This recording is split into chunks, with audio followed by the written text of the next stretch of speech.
بسم الله الرحمن الرحيم والصلاة والسلام على الحبيب النذير محمد وعلى آله وأصحابه أجمعين. Alors, nous sommes ici dans un endroit où on est plusieurs en train de discuter, d'échanger et où nous faisons les vidéos que vous êtes en train de regarder. Et donc, ne soyez pas surpris si à un moment donné je tourne, je discute avec des gens, si des gens interviennent. Je trouve que ça fait plus, comment dire, plus dynamique. Je sais pas ce que vous en pensez. Ça permet aux frères qui sont là de pas dormir. Ça me permet moi d'être alimenté. Et puis je pense que c'est bien aussi pour vous qui me regardez pour que vous participiez à cette dynamique. Il y a un sujet que j'aimerais aborder. En fait, la question de pourquoi est-ce que nous sommes divisés et quels sont les systèmes de pensée qui font qu'on est divisé. Cette question, elle s'est imposée, en fait le sujet s'est imposé à moi lors de mon dernier live. J'avais fait un live dernièrement intitulé Je dialogue avec vous. Et les questions qui me revenaient, notamment sur la sunna, sur le Coran, bon, à un moment donné on sent quelquefois une espèce d'exaspération chez moi aussi. Enfin, c'est pas une espèce, c'est une exaspération de fait. Où je dis mais pourquoi est-ce que vous insistez tout le temps sur ces questions-là? Il faut construire, il faut avancer. C'est stupide de vouloir tout rejeter, comme c'est stupide de vouloir tout prendre. Il faut être intelligent et faire le tri. Mais il n'empêche que cette question qui vient tout le temps, je ne dois pas la déconsidérer. Et elle dit une détresse pour moi. Cette insistance de la part des jeunes, de la part de beaucoup de personnes sur la question des hadiths, la question de l'héritage, elle dit maladroitement, elle dit une intuition que beaucoup ressentent, qu'il y a un problème avec le système de pensée, qu'il y a un problème avec ce qu'on nous enseigne. Le type de religion qu'on nous enseigne, il est problématique. Qu'il y a il y a des failles dans l'explication qu'on nous donne de la religion. Il n'y a pas des failles dans la religion, mais il y a des failles dans la façon dont on nous présente la religion. Et que c'est cette intuition qui revient en fait à chaque fois que, alors maladroitement quelquefois, dans un rejet, dans quelquefois un peu d'extrémisme quelquefois. Mais ça dit que il faut qu'à un moment donné, on prenne en sérieux cette question des sources. Mais au-delà, ce n'est pas la source qu'il faut questionner même. Ce qu'il faut questionner, c'est le système de pensée qui organise notre compréhension des sources. C'est ça le fond. Et de même, vous le voyez ici, on le voit du côté de la question du rapport des hadiths avec le Coran, ou la question de la modernité, le fait de s'adapter ou pas, ou la question de revenir au vrai islam, au pur islam, c'est un peu le délire, entre guillemets, de certains mouvements, comme Daesh et d'autres, qui ils viennent dans des pays musulmans qui prient 5 fois par jour, et ils leur disent, il faut que vous dites la shahada, sinon vous n'êtes pas des vrais musulmans. Ouais, quand même. Bon. Mais c'est quoi qui a produit ça? Ou quand on se dispute sur est-ce que la lune, faut la regarder pour jeûner ou il faut calculer. Tous les ans, c'est la même chose qui vient. Tous les ans, ce sont les mêmes questions qui viennent. De façon sempiternelle. Ou la zakat, elle fait, est-ce qu'on peut la sortir par l'argent ou est-ce qu'on le sort par le blé ou le riz ou je sais pas quoi et tout. Et c'est tous les jours la question. C'est pas tant la réponse qui m'intéresse, hein, parce que les savants, ils donnent des réponses. Mais pourquoi est-ce que tous les ans, cette question revient? On s'en sort pas en fait. Donc il y a un problème au niveau de la pensée musulmane, du système de pensée, qui est incapable de trancher sur ces questions-là. Et qui ne donne pas les éléments pour savoir où est la vérité. Du coup, on se retrouve dans des situations où il y a 50 000 opinions. On a l'impression que l'islam, c'est l'interprétation de chacun. Il faut se choisir une interprétation. Et donc, autre chose que j'aimerais expliquer, c'est que là, souvent dans ces débats que nous avons dans la communauté musulmane, notamment par exemple quand je suis intervenu sur la question du voile, ou la question du halal, ou d'autres, les gens vont s'accrocher sur ces points de détail. Alors qu'en fait, il y a 3 niveaux de discussion. Et le 3e niveau, j'ai jamais voulu l'aborder parce que j'estimais qu'on n'était pas prêt et qu'il fallait que je déblaye un certain nombre de choses. Et qu'à un moment donné, quand moi-même je serai prêt, qu'on sera à un niveau, à ce niveau-là, on pourra rentrer là-dedans. Quels sont ces 3 niveaux? Le premier niveau, c'est la question des sujets de détail, 2 points particuliers. Comment faire la prière, est-ce que le voile est obligation ou pas une obligation, comment porter son voile, ces points de détail. Est-ce que j'ai le droit de porter ma montre sur la droite ou la gauche, ou des points qui concernent des cas particuliers au sein dans une question formelle de halal et de haram, ou d'une question de croyance.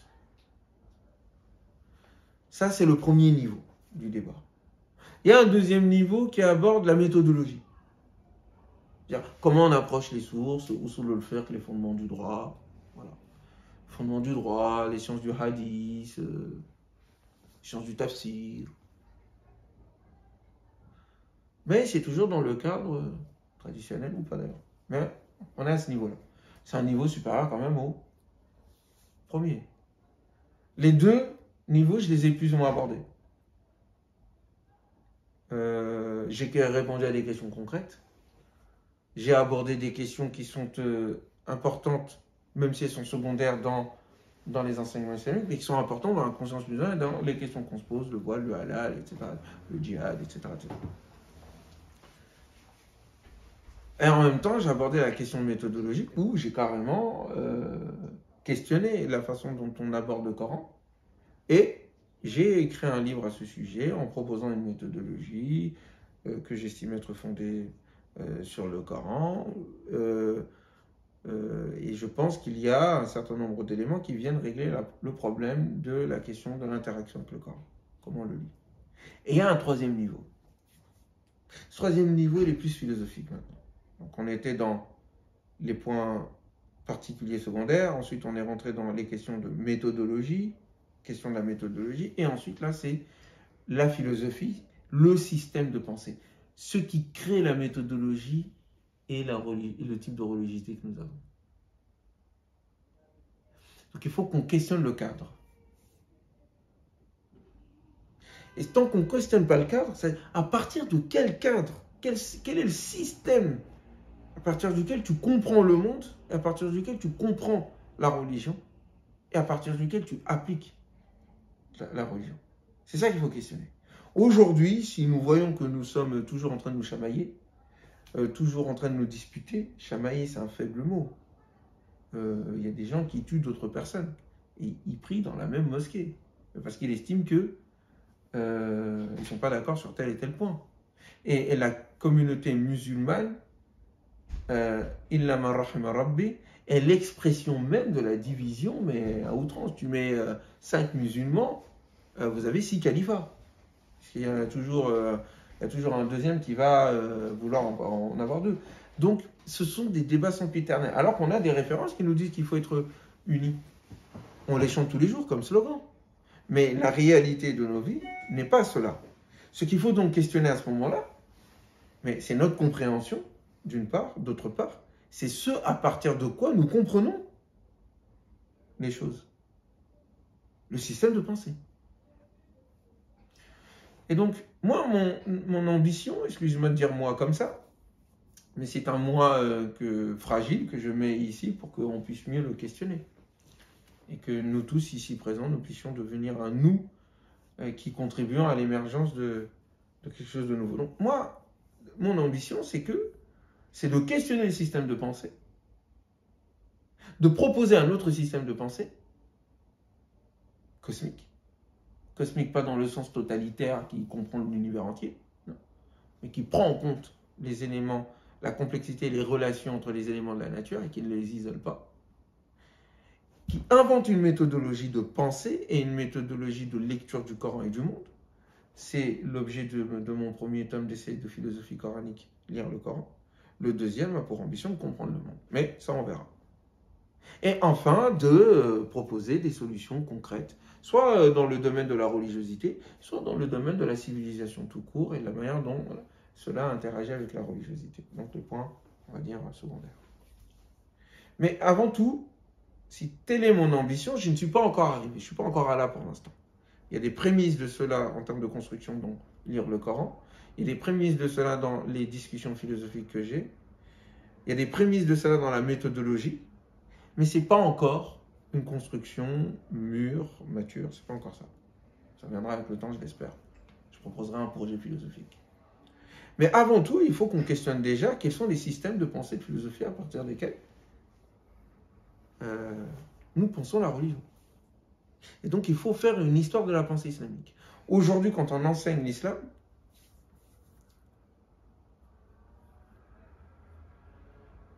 quand vous allez par exemple à l'USH, qui est entre autres un des endroits où j'ai été formé. J'aime bien dire un des endroits, parce qu'il faut mettre en valeur le fait que je suis africain, que j'ai appris chez des Africains et que mes premiers professeurs étaient des Africains. Et que je viens de très très très très loin. Mais ce n'est pas le sujet. Quand vous allez à l'USH et quand vous allez ensuite à l'EPHE, l'école pratique des hautes études, vous avez l'impression qu'on ne parle pas du tout du même islam.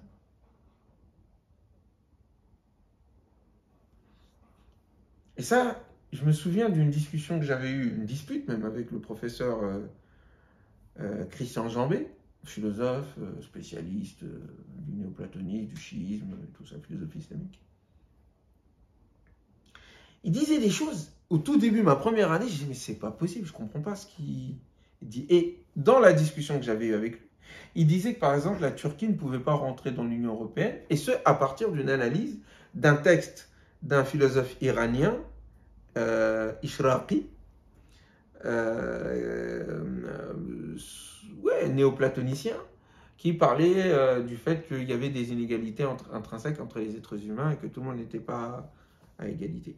Et donc, il disait à partir de là, vous comprenez que l'islam est foncièrement inégalitaire et vous comprenez pourquoi est-ce que la Turquie ne peut pas rentrer en Union européenne parce que, voilà, c'est pas les mêmes valeurs, leur religion, au fond, ne partage pas les valeurs d'égalité entre les hommes telles que portées par l'Union européenne et que c'est impossible qu'ils rentrent. Moi, je suis un peu offusqué, je l'interromps. Je dis, mais pourquoi est-ce que vous dites ça et que dans la philosophie ishraqi orientale, portée notamment chez nos amis iraniens, qui est cette vision-là? Oui, mais c'est pas tout le monde musulman. Vous ne pouvez pas comprendre la Turquie et la culture turque et la culture iranienne. Mais non, l'islam est intrinsèquement inégalitaire. Et je ne comprenais pas. Je dis, mais qu'est-ce qu'il raconte? Il me dit, mais quel philosophe? Qui, parmi les philosophes, dit qu'il y a égalité entre les hommes? Je dis, mais bien sûr que non. Donc moi, je parlais de l'islam, que je connais. L'islam, intrinsèquement, est égalitaire. Mais lui, il ne disait pas ça. Bon. Du coup, j'ai calmé le jeu parce que je me suis dit, bon, il n'y a personne qui me soutient, toute la classe qui fait béni oui, on va dire encore un rebelle qui ne veut pas lâcher l'affaire. Mais ce qui est intéressant, c'est que lui et moi ne parlions pas à partir du même système de pensée. Sur moi, je ne m'en rendais pas compte. Moi, je partais de ce que j'avais appris de l'islam, d'une part, et de la manière dont on m'avait enseigné aussi l'islam. Quelle est donc la manière dont on m'a enseigné ça? Quel est le système de pensée qu'on m'a enseigné? Et qui ne ressemble pas à ce que Christian Jambé enseignait. Mais ce que Christian Jambé enseignait en réalité, c'est ce que les philosophes néoplatoniciens enseignaient. C'est ce qu'une partie de la mystique musulmane enseigne aussi. Ah, ok. Et donc il y a quelque chose qui ne va pas. Comment ça se fait aussi que quand j'étais à l'USH, j'ai appris les fondements du droit, j'ai appris les quatre mazahib, j'ai appris le droit islamique, j'ai appris toutes ces choses-là. L'ilm al-kalam, la scolastique, la théologie. Par contre, j'ai pas grand-chose sur les philosophes. Ils m'ont pas enseigné c'était qui Avicenne. Ils m'ont pas enseigné c'était qui Averroès. J'ai entendu vite fait. La seule fois que j'ai entendu parler d'Averroès, c'est à travers son livre Bidayatul Mujtahid. Bidayatul Mujtahid ou Nihayatul Muqtasid. C'est un livre de droit. C'est la seule fois que j'ai entendu parler du Mujtahid. Mais Ibn Rouge, le philosophe, j'en ai pas entendu parler à l'ISH. Ni dans mes autres centres de formation islamique. Avicenne, la vision d'Avicenne, vite fait. Mais c'est pas central. Du coup, je connaissais pas Avicenne. Je connaissais pas non plus Al-Kindi. J'ai entendu le mot vite fait comme ça. On nous a donné une sorte d'introduction rapide. Mais c'était pas central. Par contre, quand je suis parti à l'école pratique des hautes études, par contre, là-bas, on ne nous parle pas du tout de cet aspect du droit, le maqasid sharia, etc., etc. Ils ne sont pas là-dedans, eux. Ils sont dans Ibn Arabi, Avicenne, Sahrawardi et d'autres. Mystique, la philosophie orientale, la philosophie néoplatonicienne, etc., etc. Donc, qu'est-ce qui se passe? C'est plus tard que, notamment avec les livres de Abu Ya'rib al-Marzouqi, aussi avec les livres d'un grand savant intellectuel arabe qui s'appelle Ali Abd al-Jabiri, un monsieur qu'il faut lire. On peut ne pas être d'accord avec lui sur certains points, mais il a fait une somme, un projet philosophique fondé sur la critique de la raison arabe. Un baril de miel, comme dirait mon professeur Drag Mahdi. C'est lui qui nous a enseigné, c'est un baril de miel. Et aussi d'autres grands savants, tels que un monsieur là que je suis en train de découvrir qui s'appelle Yahya Mohammed, un autre monsieur qui s'appelle Jassim Sultan, et d'autres personnes encore. Et là, petit à petit, en lisant tous ces ouvrages-là, et aussi Ibn Khaldoun, notamment quand on a fait l'introduction à la science, aux sciences islamiques, l'introduction critique aux sciences islamiques, c'est une formation qui va bientôt sortir, on a vu qu'il y avait une tension entre deux types de savoir. Un savoir plutôt héritier dans l'enseignement grec philosophique et mystique, chez les soufis. Enfin, le soufisme s'oppose au fiqh et la philosophie s'oppose à la théologie, ilm al-kalam. Pourquoi? Maintenant, je viens à la question, je viens à la réponse. Si on regarde bien la pensée musulmane et son expression, l'héritage musulman, donc il y a les sources de l'islam, il y a la pensée qui va essayer de comprendre ces sources, et il y a ce que la pensée va produire. Cette production, c'est l'héritage. Il faut distinguer l'héritage des sources et de la compréhension.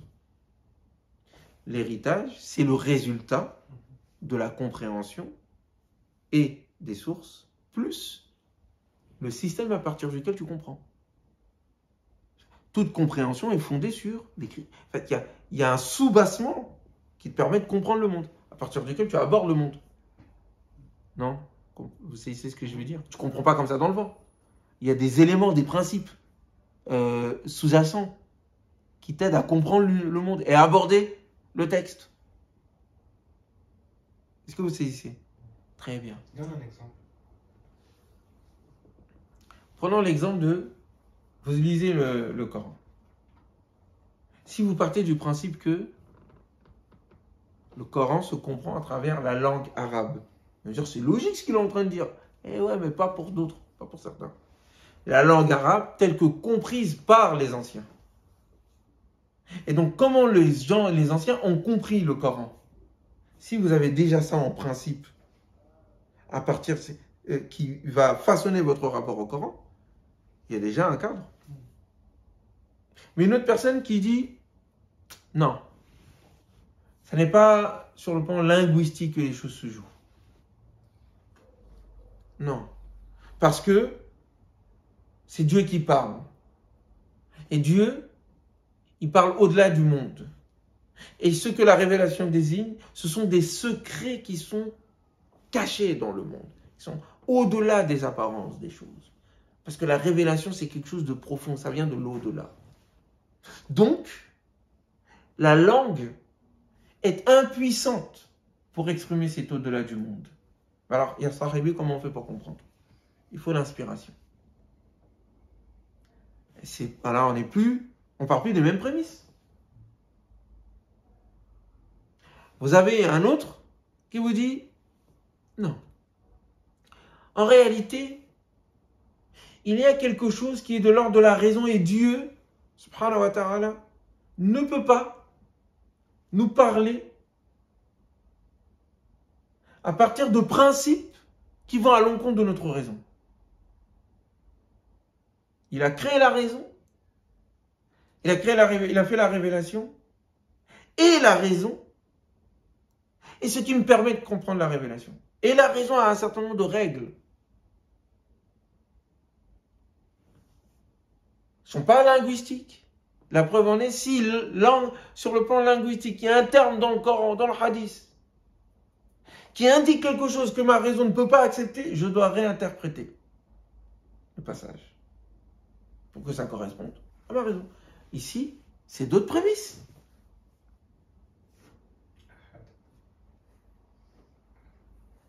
On n'est plus la même chose. On n'est pas la même chose. Maintenant, c'est un autre. Quelqu'un dit, mais attendez. Donc, la raison interprète le Coran, mais aussi ne peut pas accepter que Dieu nous ordonne des choses qu'on ne peut pas comprendre et saisir et faire. Et que le bien et le mal, ça n'est pas le fruit de la décision divine libre comme ça, mais c'est le fruit de la raison. La raison est capable de dire ce qui est bien, ce qui est mal, indépendamment de Dieu et de la charia. Que le bien et le mal, dès lors, s'imposent à Dieu lui-même.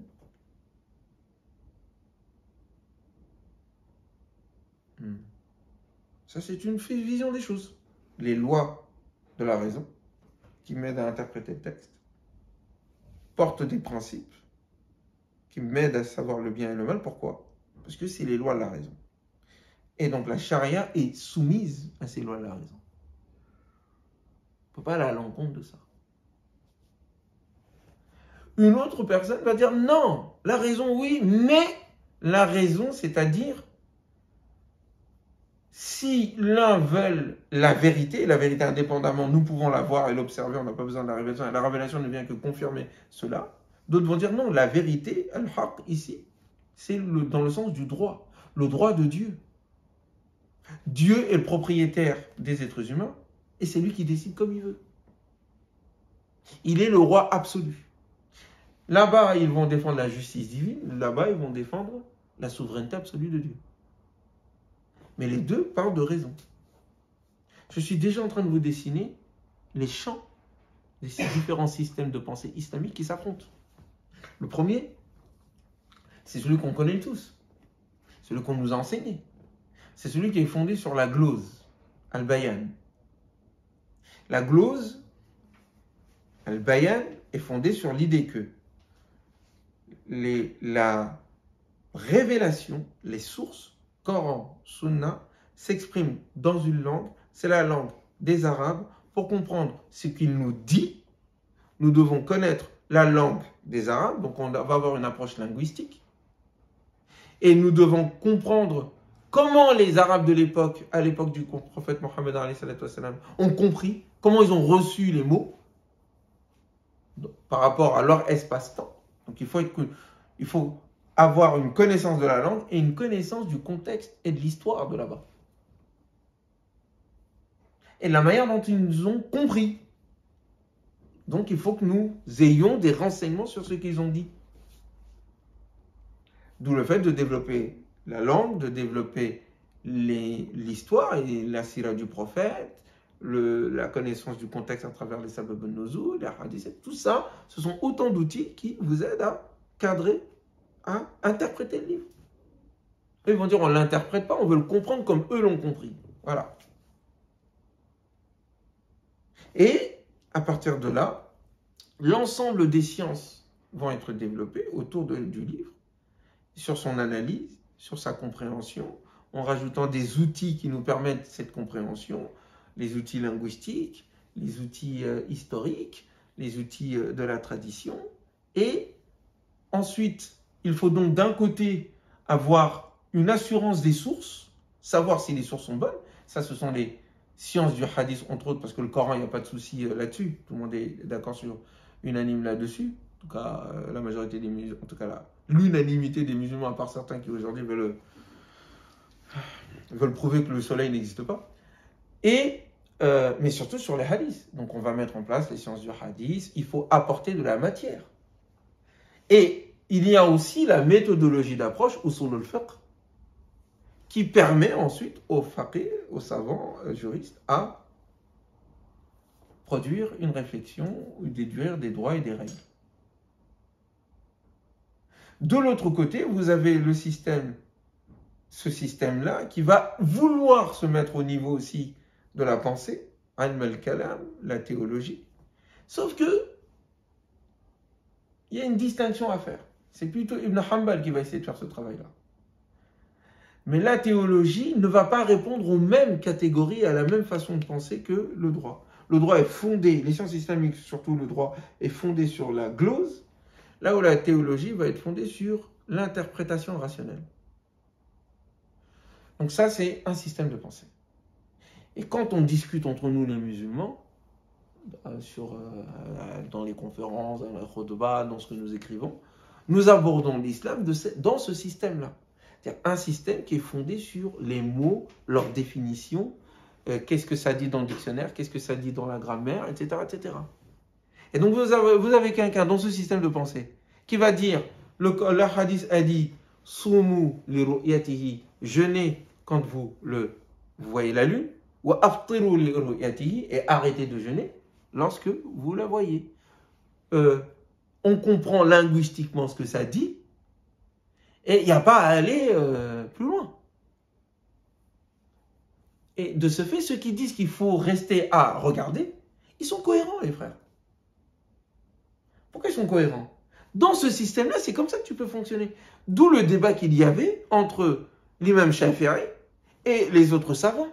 Quand l'imam Shafi'i dit que les sources du droit sont 4. Et il n'y a pas les autres. Coran, Sunna, Ijma', le consensus, et Qiyas, l'analogie qui doit s'appuyer sur ce que dit le livre. On ne peut pas aller plus loin. Mais essayez de comprendre le sens, la finalité, la sagesse, et à partir de là, s'inspirer de cet esprit-là pour dicter des règles. Il dit non. Celui qui fait ça, il se met à la place du législateur suprême. Man istahsana faqad sharra. Très bien. Mais pourquoi est-ce qu'il fait ça? Il dit, donc il faut s'en restreindre s'en tenir au texte, aux mots, et pas aller plus loin. Très bien. Et si on doit aller plus loin, ce n'est que par nécessité. Lorsque le texte, par rapport à une nouvelle situation, ne parle pas du tout. Là, on ne fait pas une législation, on fait une adaptation. C'est par nécessité. La nécessité fait loi. La nécessité fait qu'à un moment donné, on va sortir de la règle parce que la situation l'exige. Mais le système est intact. Est-ce que vous comprenez? Le système est intact tel qu'il est. Le texte a dit, Coran, Sunna. On s'assure si c'est vrai, on essaye de voir les catégories d'énoncés et on en tire les enseignements qui sont. Mais quand à un moment donné, ça c'est bon pour des sociétés qui n'ont pas trop évolué par rapport à l'époque du prophète et dans une approche qui fragmente le propos. Jamais oublié ça, il fragmente le propos d'abord. Mais quand à un moment donné, les bouts de ahkam, de droit que tu as tirés du Coran ou des hadiths du prophète, quand à un moment donné, tu es face à une situation où il n'y a même pas moyen de chercher à faire une analogie. C'est un autre monde que eux, à l'époque, n'auraient même pas pu imaginer. Et toi, tu dois juger sur cette situation-là. Ici, l'analogie ne fonctionne plus. Et qu'est-ce que tu fais? Tu vas résister. Tu vas dire non, on ne change pas, on ne change pas. Jusqu'à ce que la réalité t'impose. Et là, tu vas trouver des fatwas de circonstances. On va s'adapter. Mais, tu n'as pas fait une réflexion. Parce que le système t'empêche de le faire. Tu ne peux pas. D'où le fait qu'on a ce débat sempiternel sur on voit ou on calcule. Parce qu'il a dit ru'yatihi, c'est ru'yatihi, si c'est ru'yatihi, bah c'est ça. Et tant que toi, tu es dans le même système, du coup, tu dis oui, mais il faut comprendre le maqasid. Tu vas dire, ah, mais maqasid, c'est toi qui inventes le maqasid. Le texte, il dit ru'yatihi. Si vous voulez dire autre chose, je l'aurais dit aussi. Ça va me dire, mais ça ressemble un peu à ce que tu dis toi aussi, Ousmane, quelquefois. Donc tu es un salafiste. Moi, je ne suis pas un salafiste. Loin de là. Il y a une vision d'ensemble. Mais pour l'instant, avant de venir à ma provision, ce que j'essaie de vous dire, c'est ce système-là qui fait office dans le monde entier de transmission, de vecteur de transmission de la religiosité musulmane. C'est à travers elle qu'on voit l'islam. C'est à travers elle qu'on interprète l'islam. C'est à travers elle qu'on comprend l'islam. Et c'est tout ce système, en fait, qui est devenu un héritage. En fait, pas ce système.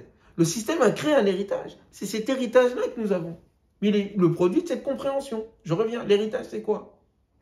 C'est la compréhension du texte ou des sources, plus les principes à partir duquel tu abordes la source. Donc, elle n'est pas objective. Il y a toujours, à un moment donné, quelque chose qui est de l'ordre du culturel, de l'espace-temps. Il y a des choses qui sont fondamentaux. Oui, le texte dit un certain nombre de choses que tout le monde entend. Tout l'univers peut comprendre qu'il n'y a qu'un seul Dieu quand le Coran parle. Mais il y a d'autres choses qui viennent ensuite, qui sont de l'ordre de l'approche du monde, de la compréhension du monde, des principes à partir desquels tu comprends le monde. Et ça, il faut les interroger, en fait. Prenons l'autre système. Ça, c'était le système de la glose.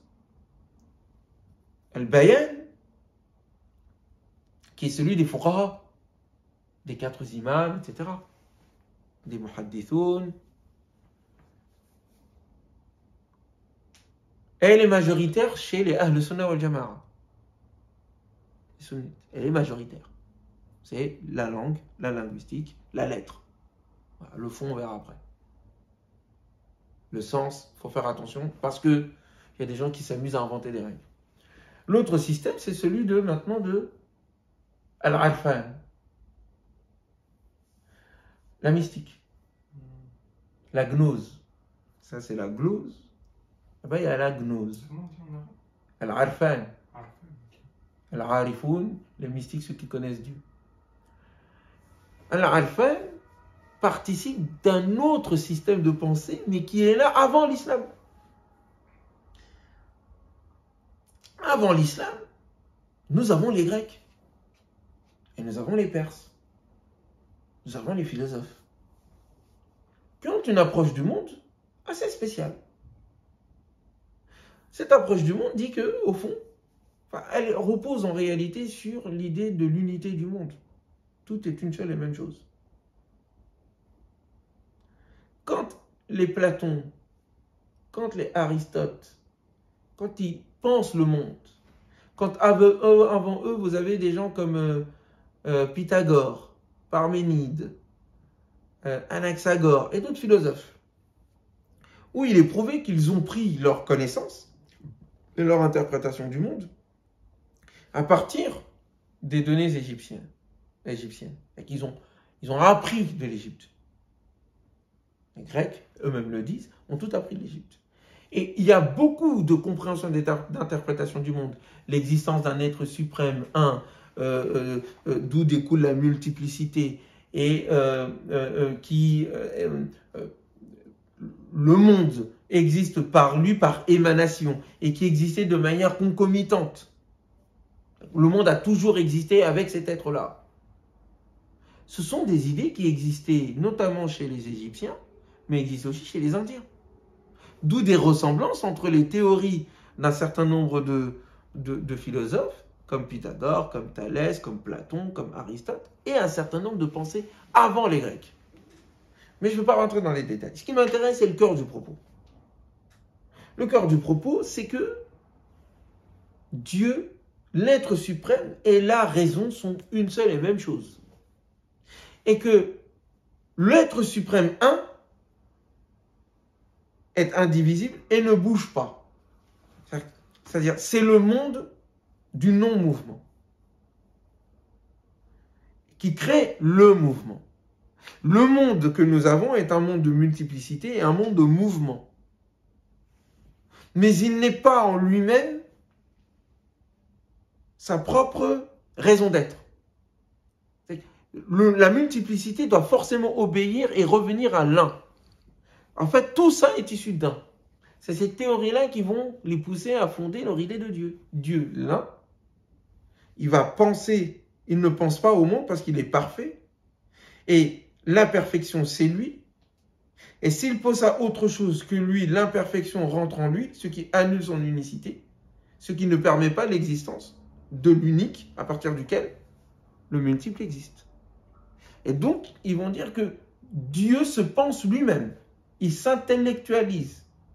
Et en s'intellectualisant, émane de lui un être. Cet être, c'est l'intellect premier. Al-aql al-awwal.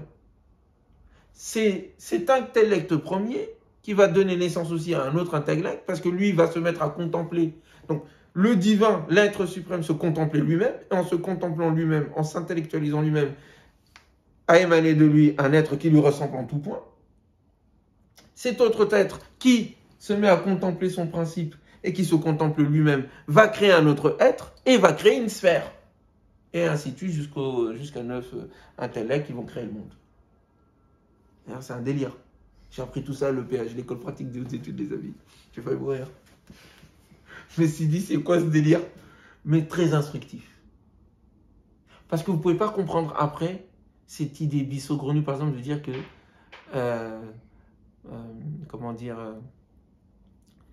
que l'imam est infaillible et qu'il reçoit en lui l'ange Gabriel, qu'il est l'incarnation du prophète Mohammed. Et que le prophète Mohammed est lui-même l'incarnation de Gabriel, qui est l'intellect, le 10e intellect, qui est le démiurge du monde, celui qui l'a créé. Mais lui-même, il ressemble à ces autres intellects, qui sont tous en tout point émanent de Dieu. Donc ils sont tous Dieu. Vous ne pouvez pas comprendre pourquoi est-ce qu'on dit que certains reçoivent une sorte de baraka, ou ils sont l'incarnation de Dieu, ou de Jésus. Parce que même l'idée du Fils, du Père et du Saint-Esprit est issue de là-bas, cette vision-là. Donc cette vision-là, à un moment donné, dit aussi que l'être humain en tant que tel, si il utilise sa raison, il peut atteindre Dieu. Parce que Dieu est la raison. Dieu est le logos, le monde est logos, et l'esprit est logos. Et tout cela peuvent être identiques. À partir d'une telle conception, l'idée maintenant, c'est que le but de la philosophie, à ce moment-là, mais il y a un autre versant de la philosophie qu'il faut prendre en considération, c'est que là, il y a un aspect rationnel, et puis un autre aspect plus mystique. Où ici, on ne parle plus de la raison et de ses arguments, etc., et l'observation des lois de l'univers. On parle aussi du travail d'éducation de soi, du fait d'enlever de soi tout ce qui concerne le monde, sa multiplicité, tout ce qui est issu du corps, pour ne se fonder qu'avec, pour ne donner d'importance qu'à l'âme qui doit rejoindre la raison, à l'aql, sur le plan mystique, et rejoindre le divin parce qu'il émane de Dieu. Puisque tout cela émane de Dieu, alors quand ils disent émane de Dieu, c'est pour ça qu'ils disent que Dieu ne crée pas. Parce que dans la création, il y a la décision. Or, il dit non, Dieu ne décide pas. Dieu n'a pas de volonté. Pour reprendre le débat que j'ai eu avec notre ami. Pourquoi Dieu n'a pas de volonté à s'arriver? Parce qu'ils disent que s'il a une volonté, ça veut dire que sa volonté s'est dirigée vers autre chose que lui. Or, cette autre chose que lui n'étant pas lui, étant imparfaite, cette idée imparfaite s'introduit en Dieu, donc ça crée de la tension entre le parfait et l'imparfait, et donc l'unicité de Dieu est complètement tombe par terre. Donc il faut faire en sorte que Dieu ne décide pas. Donc comment le monde est né? Eh bien c'est naturellement par émanation. Il n'y a pas fait exprès. Parce que la cause est le causé. L'effet est la cause. Ça aussi, c'est un des fondements de la philosophie grecque, et néoplatonicienne après, que va hériter les philosophes musulmans, c'est la cause crée nécessairement l'effet. De même que l'effet nécessairement est issu de la cause crée nécessairement l'effet. Dieu étant la cause première, nécessairement, il crée le monde. Ce n'est pas par choix. Est-ce que vous comprenez? À partir de cette vision-là, vous avez une raison qui dit qu'elle, elle peut atteindre le secret ultime, si les conditions sont réunies. Et l'autre aspect qui dit que sur le plan mystique, l'âme humaine peut atteindre Dieu. Parce qu'au fond, nous sommes tous issus de Dieu, Dieu est en nous, nous sommes en Dieu, nous sommes juste issus de lui, et qu'il faut, c'est juste l'oubli qui a fait qu'on ne voit plus le lien. Et ça ressemble un peu à la philosophie hindoue, à une vision panthéiste. Donc vous ne pouvez pas saisir pourquoi est-ce que vous avez des mystiques musulmans qui vont dire « je suis Dieu ». C'est une aberration pour les musulmans. Mais qu'est-ce qu'ils racontent? Et vous avez des soufis et d'autres qui vont dire, même Mohammed al-Ghazali, que Dieu lui pardonne, qui va se mettre à dire oui, mais ils ont dit ça, ils étaient dans telle condition, parce que. Il n'y a pas de parce que, frère. On sait d'où ça vient, ça. Ça n'est qu'à travers ce système de pensée que tu peux dire je suis Dieu. Ça n'est qu'à travers ce système de pensée que tu peux dire que moi, j'ai une inspiration issue directement de Dieu, je parle avec lui. L'ange Gabriel a parlé avec moi dans mon cœur. Dans ce système de pensée, ça c'est cohérent. Les lois de la raison, non, c'est limité. Les lois de la langue, tu ne comprends pas. Ça va au-delà parce que ce que le Coran désigne, ça c'est l'apparent, il y a un cachet. Est-ce que vous saisissez? À partir d'une telle vision, vous avez des élus et vous avez des gens qui doivent suivre. C'est pour ça que le Christian Jambé disait, il n'y a pas d'égalité. Parce que lui, il a restreint l'islam au système de pensée du Arfan, de la mystique. C'est sa spécialité. Et des philosophes. Donc pour lui, l'islam, c'est ça. Alors que pour moi, l'islam, c'est pas ça. L'islam, c'est ce que j'ai lu dans le Coran, et c'est ce que j'ai appris aussi. J'ai lu dans le Coran que tous les êtres humains sont issus d'Adam et Ève. J'ai lu les hadiths qui disaient que les êtres humains sont égaux comme les dents d'un peigne. Et j'ai dit, mais qu'est-ce qu'il raconte lui? Mais lui, il va me dire, bah, mais c'est un intégriste, lui. Je ne comprends pas. Pas subtil. Je ne comprends pas la pensée philosophique. Eux, ils ont tout compris. Est-ce que vous comprenez? Ça, c'est le deuxième système. Donc, vous comprenez l'opposition frontale qu'il y a entre ces deux systèmes. Le soufisme est issu du système de pensée mystique, Arfan, que je viens d'indiquer depuis l'Égypte ancienne, voire au-delà.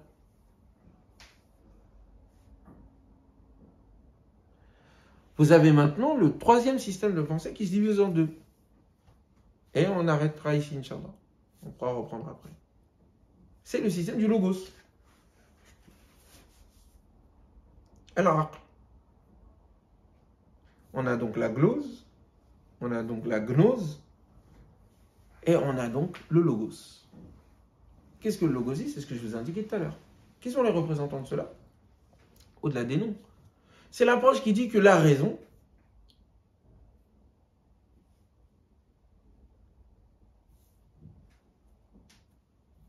est suffisante pour comprendre, interpréter la religion. C'est quoi le nom des courants? C'est plus les courants mu'tazilites et les courants ash'arites, qui est la majorité dans le monde musulman. Le courant ash'arite, c'est le courant sunnite, qui comprend les trois écoles sauf les hanbalites. Les hanbalites vont avoir leur propre système théologique et leur propre système juridique. Et à partir des hadiths, puisqu'Ibn Hanbal est un muhaddis à la base. Très bien.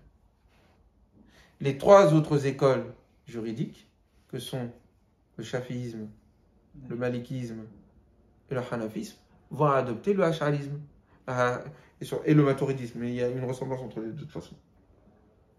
Et il y a les mu'tazilites. Les mu'tazilites, un grand groupe musulman qui a été très puissant dans le monde musulman et qui a combattu les hérésies et combattu en fait ceux qui voulaient démolir l'islam de l'intérieur à travers les différentes sectes qui existaient dans le monde musulman, les sectes manistes, mazdéens, les différentes sectes chrétiennes qui existaient, juives, les débats, les néoplatoniciens, les hermétistes, etc., qui vont réinterpréter l'islam, ou en tout cas idéologiquement attaquer les fondements de l'islam.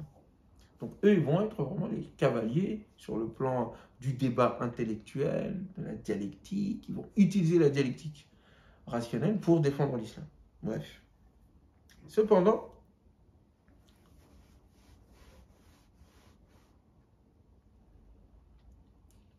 je l'ai dit tout à l'heure, eux, leur vision des choses, c'est que la raison, al-aql, est le critère. On me dira, mais oui, c'est normal. On ne parle pas de la même chose. C'est le critère à partir duquel je vais jauger, juger le contenu du propos. Ce n'est pas le sanad, même si j'utilise les sanad, c'est-à-dire qu'il a dit, est-ce que c'est sûr qu'il l'a dit, est-ce que c'est quelqu'un de sûr, sur qui on peut compter, qu'est-ce que les autres ont dit, si c'est quelqu'un de bien, on accepte le hadith. Non, c'est pas suffisant. C'est pas ça qui compte pour nous, il faut que ça soit conforme à la raison. Bon. Très bien. Mais on pourrait dire pourquoi pas. Mais ça va au-delà de ça. C'est que sur le plan philosophique et sur le plan moral, ils disent que la raison est la source de la morale, du bien et du mal. Que la raison d'être des lois divines, c'est pas la volonté de Dieu. C'est pas un choix subjectif. Il a décidé. C'est parce que ça correspond aux lois de la raison. Donc, la véritable source à ce moment-là, ce n'est pas Dieu, c'est la raison.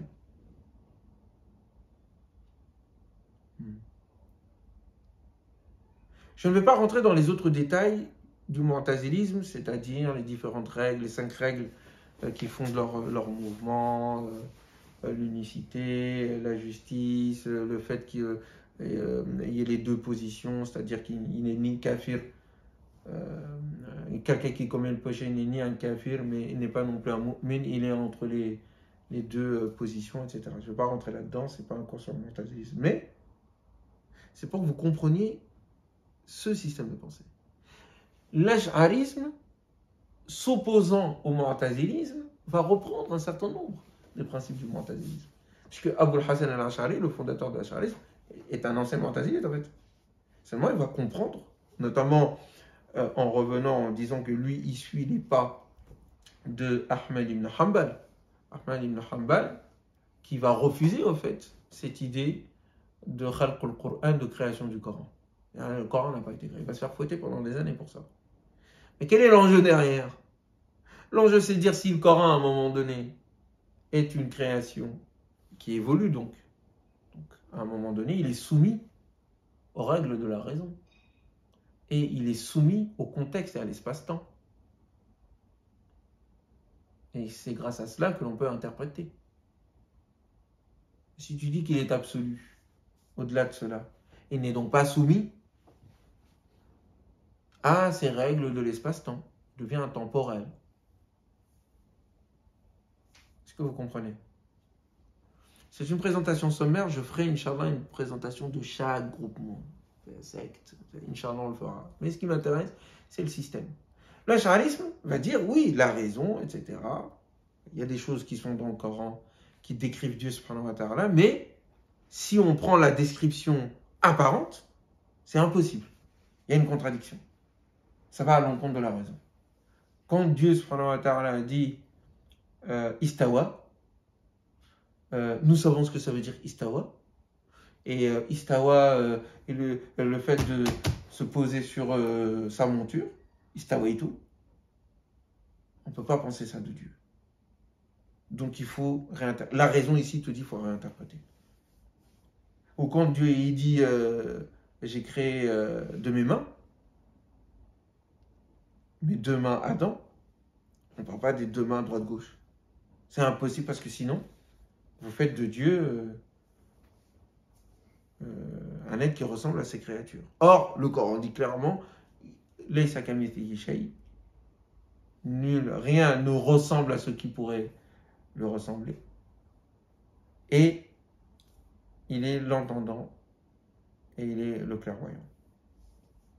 Donc à partir de là, la raison commande à ce qu'on ne prenne pas les mots comme ça en apparence, on les réinterprète. C'est un exemple.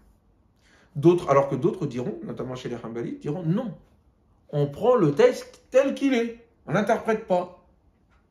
Et on te dit, oui, Dieu, si Dieu dit il a des yeux, Aryunina, il a des yeux, mais qui sied à sa majesté. Et on ne s'amuse pas à interpréter. Vous comprenez? Le conflit entre... Ça ressemble un peu au salafisme.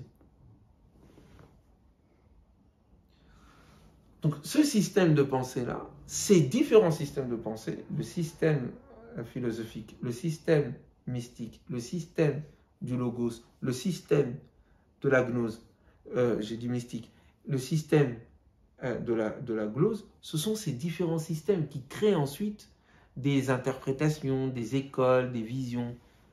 Mais comme on n'a pas cette capacité à voir le système, comme chacun est plongé dans le sien, et que chacun a la prétention d'avoir la vérité ultime, d'être la religion elle-même. Ils ne se disent pas c'est la compréhension de la religion, selon des méthodes qu'on doit questionner et améliorer. Non, ils vont dire la méthode, la compréhension, c'est la religion elle-même et il n'y a pas à questionner. À partir d'une telle vision, on ne peut pas apprendre à écouter l'autre. On aura pour objectif de le détruire ou de l'intégrer. Et c'est cette culture que nous avons entre des systèmes qui s'opposent de façon radicale, mais qui ne sont pas conscients qu'ils sont des systèmes et des productions humaines. Et donc, qui sont susceptibles d'améliorer. C'est ce qui fait que nous sommes en division totale. C'est ce qui fait que nous n'arrivons pas à évoluer, à faire évoluer même nos systèmes de pensée. Pourquoi? Parce que nous pensons que ces systèmes de pensée sont la religion elle-même. D'où le fait qu'il est impossible, à ce moment-là, avec une telle compréhension, de faire preuve d'autocritique. Puisque tout ce qui nous est présenté de cet héritage-là, issu de cette compréhension, est sanctifié. Est-ce que vous comprenez? Dans un tel système de pensée où l'autocritique est impossible, mais dans tous ces systèmes, le bayan de la glose, la philosophie, les mystiques de l'autre côté, les rationalistes ou semi-rationalistes de l'autre, tous sont habités par cette prétention de l'ultime, qu'ils ont atteint le summum, qu'ils interprètent.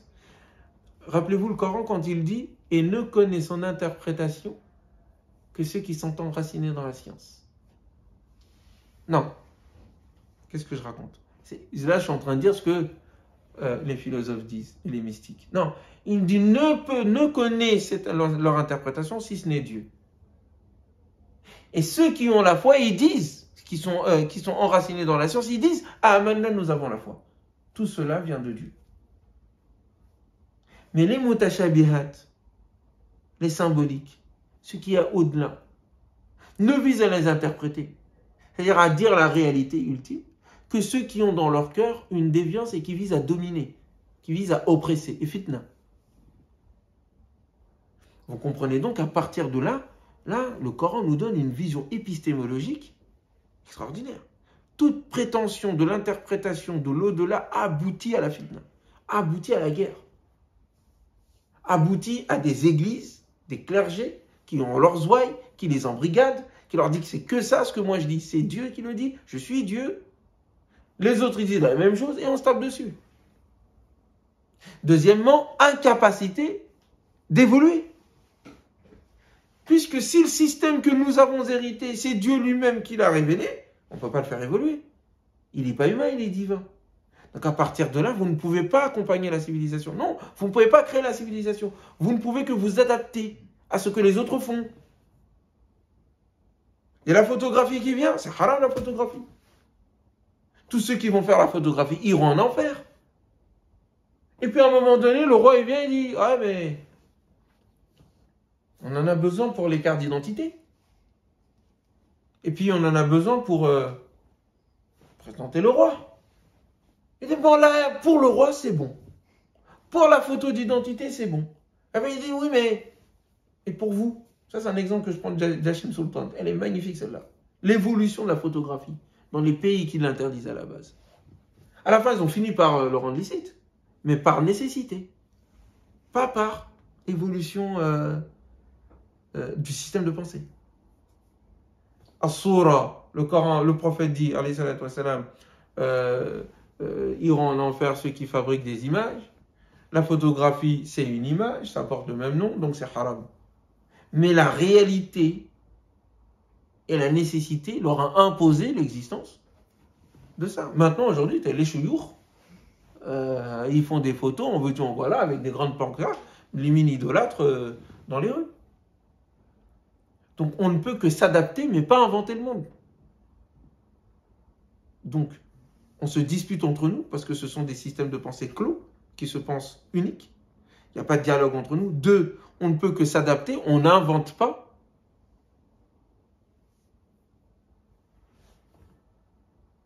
Et puis ces deux choses-là sont déjà assez graves comme ça. Donc vous comprenez pourquoi à partir de là, on ne peut pas trancher. Donc il faut revoir, non pas seulement l'interprétation de Fulani Allan, non pas seulement la méthodologie, mais le cadre, à partir de quel tu as créé ces choses-là. Donc il faut que tu aies une conscience, il faut qu'on enseigne la critique, la science de la critique du cadre. Qu'on ait son histoire, comment c'est né. Comprendre comment c'est né. Quand tu comprends comment est né quelque chose, là tu arrives à prendre de la distance. Ce qu'on ne nous enseigne pas. Du coup, on ne peut pas avoir d'esprit critique.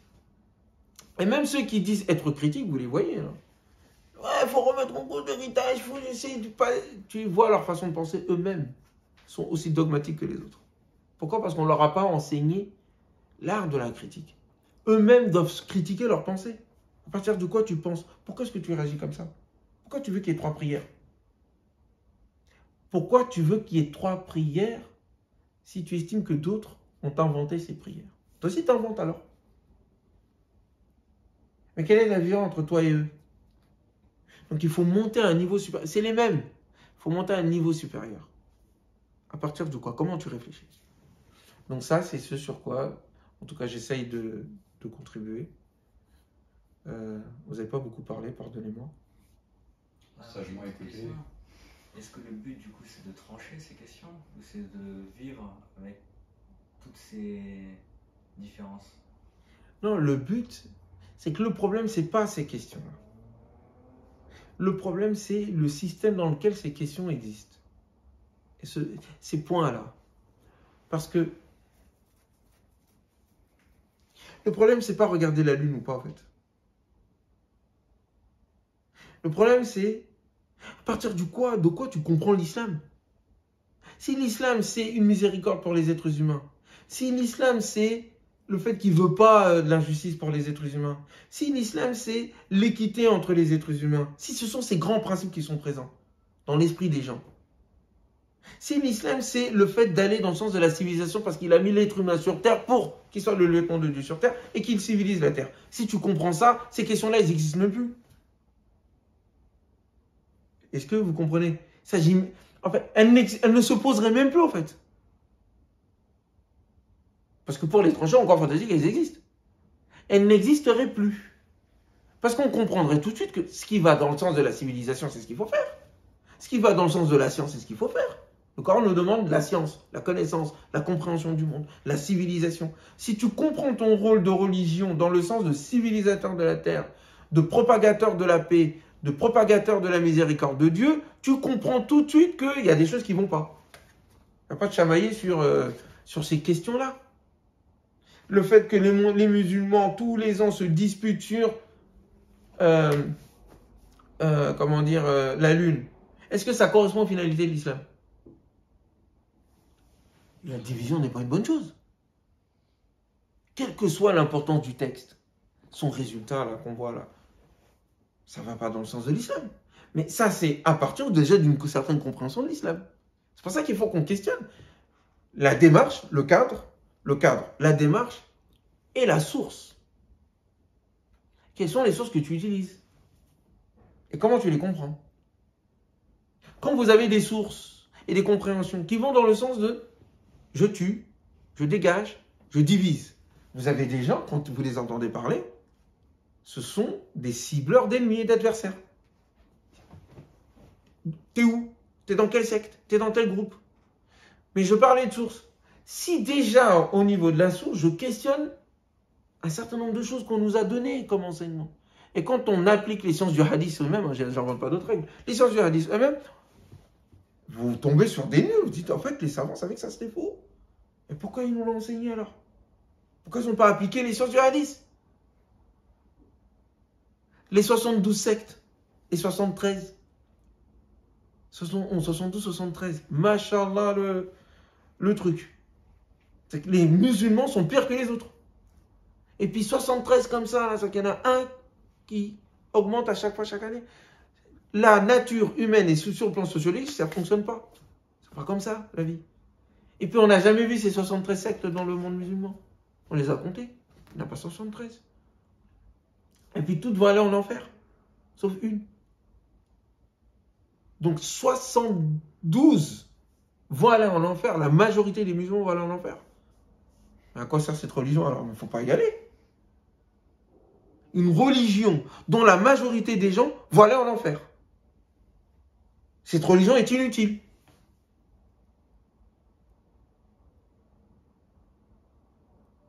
Cette religion est inutile. Je ne veux pas d'une religion où j'ai combien de chances sur combien? Une chance sur 73 d'aller au paradis. Mathématiquement, ça ne veut pas dire qu'il y a plus de monde dans les 72. Mais ça fait un sacré quand même paquet. Hein. Mais admettons peut-être que la grande majorité, l'unique, c'est ce qu'on va dire alors. C'est-à-dire, celle qui est la seule, c'est la grande majorité. Ok. Ça, c'est une interprétation déjà, parce qu'on ne sait pas combien de... Ah bah ouais, il va falloir qu'on mette le nombre de... Et puis c'est écrit où que c'est toi, et c'est ce groupe-là. Mais à partir de combien c'est un groupe aussi? Déjà, mais quand on regarde les sciences du hadith et qu'on regarde de près qui l'a raconté, qu'est-ce qui s'est passé et tout, le hadith il tient pas. Le contenu il tient pas. Et au niveau du sanad il tient pas. Mais alors pourquoi ce hadith-là a été propagé comme ça? Contexte politique, etc. Donc il y a des gens qui sont là, en fait, leur enseignement c'est d'aller dans le sens de la division. Mais donc il faut questionner les sources. Et donc je suis d'accord avec les frères et les sœurs qui disent, ouais, les hadiths quand même, il y a un problème. Oui, il y a un problème avec les hadiths. Mais il y a un problème avec l'idée aussi de tout rejeter, pour moi. Je ne peux pas rejeter un hadith qui dit « Innamal a'mal binniyat » ou « Innamal likulli imri'in ma nawa » Les actes ne valent que de par leur intention. C'est un bon hadith, ça. Quelqu'un va me dire « Mais est-ce qu'on en a besoin pour comprendre l'islam ?» Non. Il n'y a pas de hadith incontournable pour comprendre l'islam, c'est pas vrai. Le Coran est suffisant pour comprendre l'islam. Cependant, est-ce que la sunna du prophète, indépendamment des hadiths, la sunna, Coran, sunna, hadith, est-ce que la sunna du prophète est un bel exemple à suivre? Mais bien sûr que oui. Est un complément, pas au Coran, mais un complément d'enseignement qui nous aide à améliorer nos comportements? Mais bien sûr que oui. Bien sûr. Bien sûr que oui. Le prophète enseigne en disant que si je ne voulais pas rendre les choses difficiles pour ma communauté, je ordonnerais à ce qu'on se brosse les dents avant chaque prière. Tu veux rejeter ça?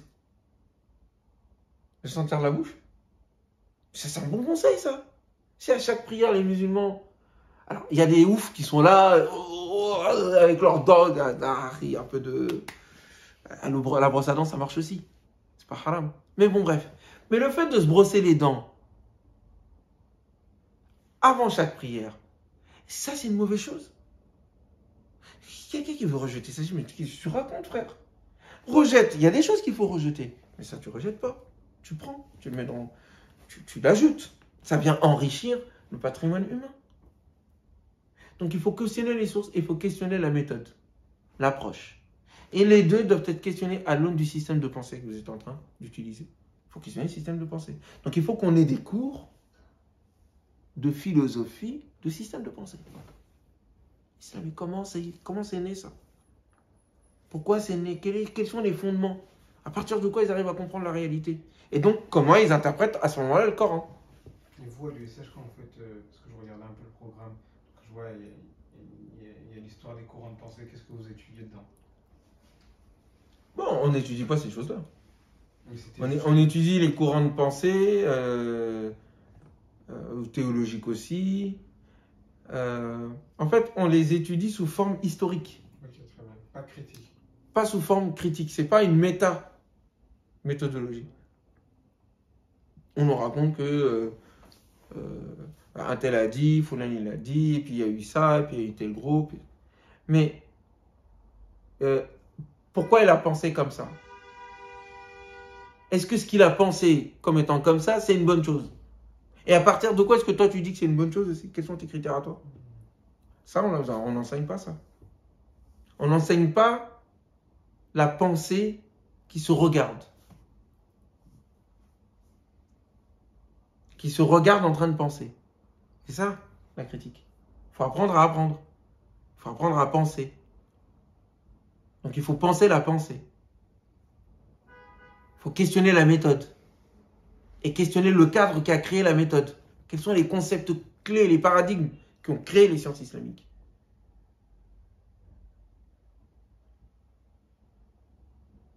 Est-ce que vous comprenez? Or, le cadre, c'est une production humaine. Ce n'est pas une révélation divine. Le Coran n'est pas le cadre. Le Coran est l'horizon qui nous permet de construire le cadre. Et le cadre, on le construit à partir de ce que nous comprenons du Coran et à partir de la façon dont nous comprenons. Quand on lit le Coran, on vient déjà avec lui avec certaines choses. Ne serait-ce qu'on a une notion de la droite et de la gauche. On vient avec un certain nombre de choses, humains et aussi culturelles. Vous comprenez? Donc voilà, je voulais faire cette vidéo. Ça nécessiterait un article. Mon ami Ahmed m'avait dit d'ailleurs d'écrire un article avant de parler de ça. Mais chez moi, les choses sont d'abord verbales et alors ensuite on vient écrire. Donc j'espère que j'écrirai là-dessus. Ou peut-être que dans le cadre de la formation qu'on mettra par écrit, je rentrerai dans ces détails-là. Donc on va s'arrêter là, Inch'Allah.